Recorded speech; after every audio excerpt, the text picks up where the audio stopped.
Ministria e Administratës ende nuk e ka publikuar raportin vjetor të regjistrit për të punësuarit në sektorin publik, të cilin tradicionalisht e publikon në fillim të muajit prill. Raporti pritet me interes të veçantë, pasi krahas numrit të punësuarve në administrat, në raport duhet të pasqyrohet edhe përfaqësimi i etniteteve. Nga Ministria e Administratës vonesën e publikimit të këtij raporti e arsyetojnë me avancimin e sistemit për menaxhim me burime njerëzore. Aktualisht, thonë se raporti është në fazën finale, ndërsa qëllimi është që të publikohen të dhënat cilësore dhe precize. Megjithatë, tani për tani nuk dihet se si do të pasqyrohet përfaqësimi etnik në administrat, në kushte kur gjykata kushtetuese ka shfuqizuar balancuesin apo mekanizmin e vetëm që ka mbajtur llogari për përfaqësimin e komuniteteve në administrat.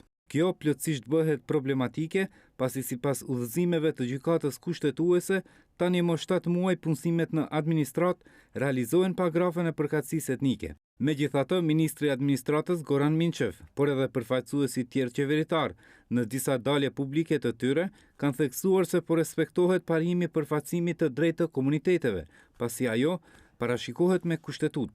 Por avokati i popullit, i cili gjithashtu mbledh të dhëna për përfaqësimin e etniteteve në administrat, ka alarmuar se ka informacione se gjatë kësaj periudhe punësimet janë bërë pa respektim të përfaqësimit të drejtë të komuniteteve. Informacionet tona flasin se veç ka më devijime nga ky përcaktim, ku nuk respektohet kjo e drejtë dhe prandaj apeloj deri te qeveria, deri te parlamenti, që sa më shpejt të kalohet kjo shprastim juridike, të sillet ligji aqi proklamuar për përfaqësimin e drejtë dhe adekuat, dhe me këtë të pamundsohet procesi i deformimit të implementimit të përcaktimit kushtetues për përfaqësim të drejtë dhe adekuat.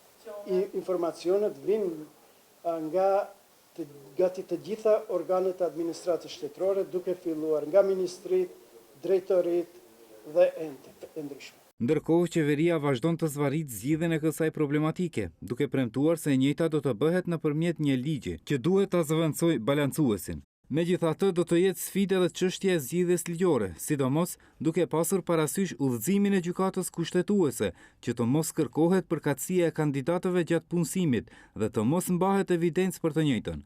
Partitë në pushtet premtojnë se këtë do ta tejkalojnë nëpërmjet Komisionit të Venecias, ku duhet ta dërgojnë ligjin për mendim para se të votohet në kuvent. Një ndër arsyet të shfuqizimit të balancuesit përmendeshin keqpërdorimet e përkatësisë etnike, respektivisht kishte raste kur qytetarët rrejshëm paraqiteshin si një pjesë e komunitetit tjetër vetëm për të punësuar.